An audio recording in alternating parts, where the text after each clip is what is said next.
Hello again. It is our 18th day of lockdown here in Spain, and the snow is all gone from yesterday, but I'll maybe pop up a picture of some horses I saw on our way up the hill yesterday. The coronavirus numbers are still skyrocketing and still horrible in countries like Italy and here in Spain and France and England, and now in the States, of course, hugely as well. And there are 44,000 deaths according to the news just a few minutes ago, and 9,000 of those are from Spain. So been hit really hard, and still every day we're still having pretty horrible numbers come from the official government and authorities. Okay, well, I want to go to the scriptures today to another character in the Bible, Joseph.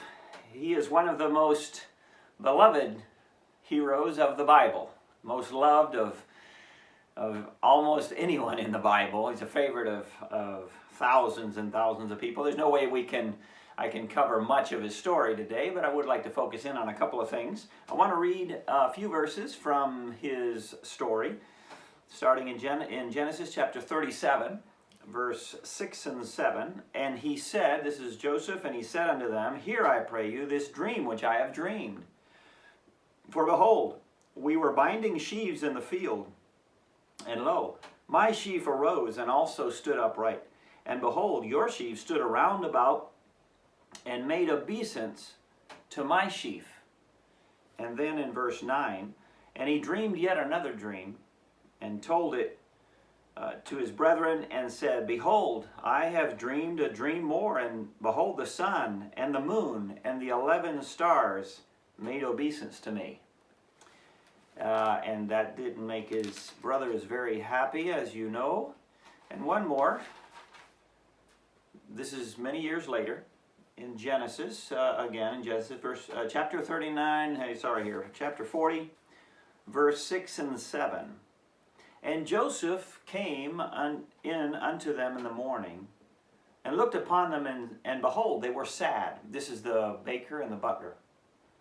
And he asked Pharaoh's officers that were with him in the ward of his Lord's house, saying, Wherefore look ye so sadly today?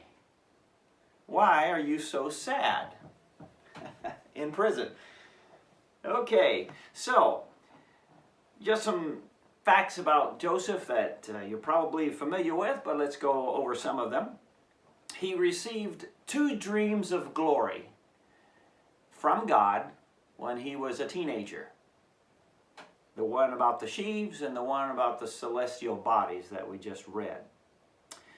Joseph came from a horrible home situation. Dysfunctional would definitely be a description there. Multiple mothers, brothers from all of them, favoritism from his father, envy from, of course, many of those brothers, a recipe for disaster, an explosion there.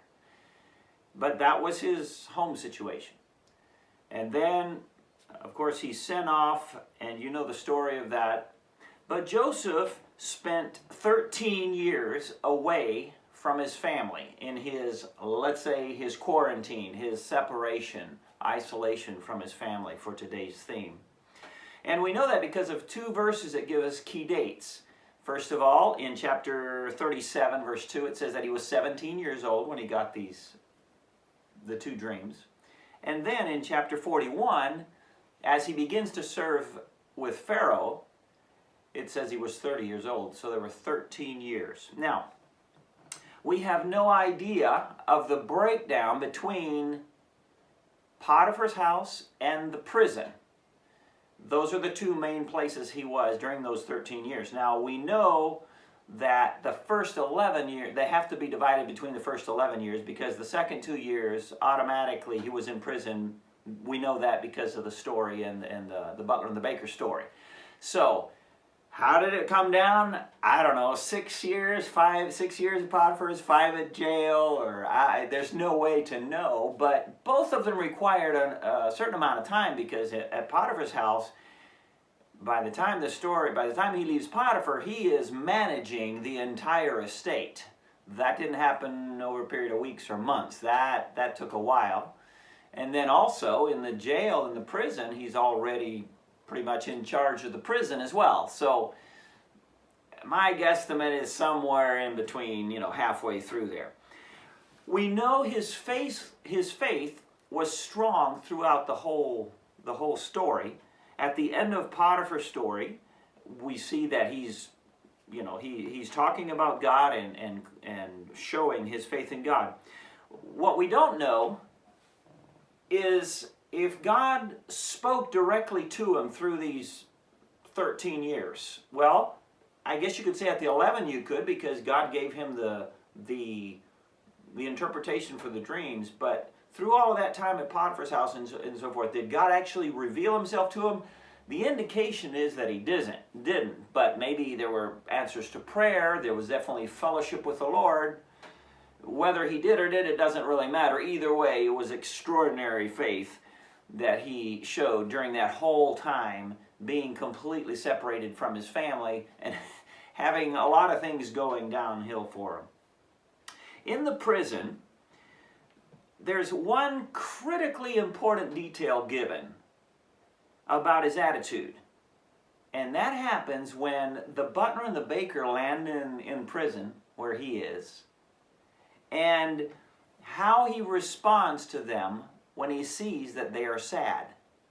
That is specifically mentioned in the scripture. God is making a point there. He is underlining the fact that when Joseph saw them and he said, "Why are you guys sad?" It was coming from a heart of compassion. It was coming as well from a heart that was content. This is consistent with the story of Joseph, all the details that we have. Another thing we see about Joseph's story is God allows his hopes to get up by sending him two direct contacts or connections with the Pharaoh. You talk about getting your hopes up.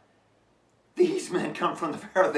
They can talk to the Pharaoh. The one that goes back definitely with a good interpretation can talk to the Pharaoh. And that's what Joseph tried, But God allowed that to happen, and then he kept him in prison for 2 more years. That's a very significant fact, that he allowed his hopes to be, elevated and then dashed there. Okay, so some observations to wrap it up.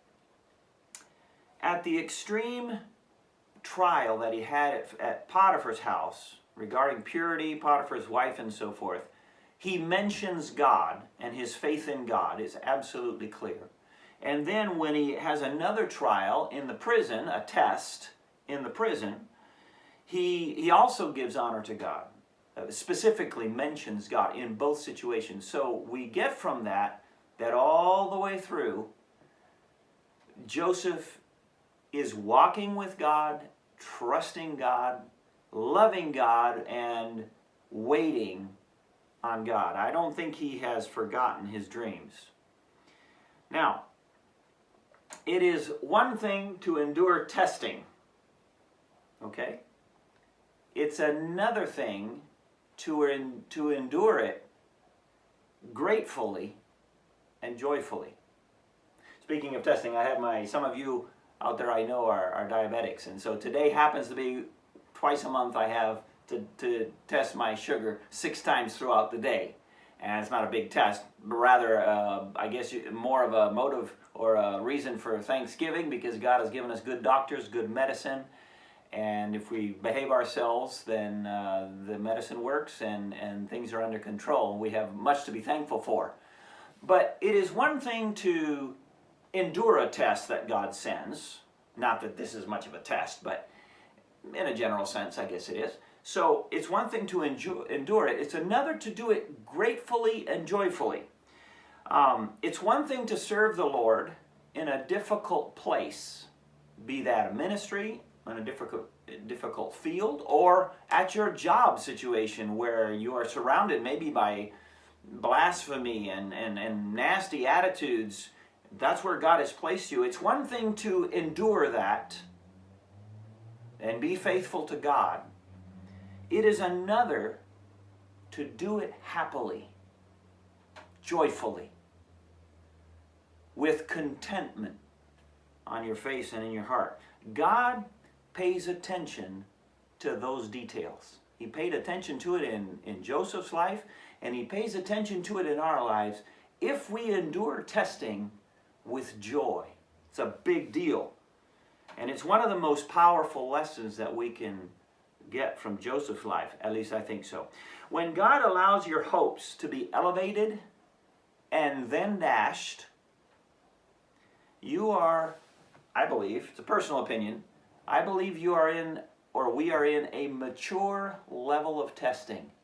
That's the testing for adults in the faith, so to speak. When God allows you to have a dream, a prayer request, something that you believe God has even promised you specifically, and he gets your hopes up, and then bam, they come crashing down. Not an easy experience, not fun. But when God does that, it is a special preparation. It's a special level of testing, I believe, to launch into, really, into deeper faith and deeper walk with him. I would say it's a privilege. A painful one maybe, but a joyful one as well, to be tested at that level. And then the final observation is God can change your situation in 1 minute or in the blink of an eye. You can wake up in a prison cell like Joseph, and you can go to bed in a palace room or something pretty close to it. It can happen so quickly. Now, not all surprises are positive. These are positive. Sometimes we definitely get negative ones. But God dumps on us positive surprises if we call on him. That's what he says in Jeremiah 33:3. And so, what is your situation today? Is it difficult? Is this quarantine hitting you? Is the coronavirus really cramping your style or affecting your day and your week and your month?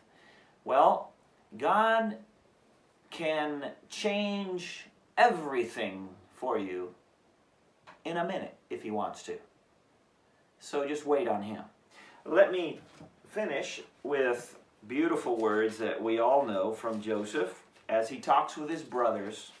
He's in tears as he tells them this because he realized they didn't understand forgiveness. And he says to them, "But as for you, ye thought evil against me, but God meant it unto good, to bring to pass as it is this day, to save much people alive." You and I don't know all of the good that God is doing through our service or our faithfulness to him. And I believe many times he doesn't let us see what he's doing, much of it, to protect us from ruining our lives with pride. He loves us. He knows exactly what he's doing. And so today, whatever your situation, stay faithful and be grateful to God. Have a great day. God bless you.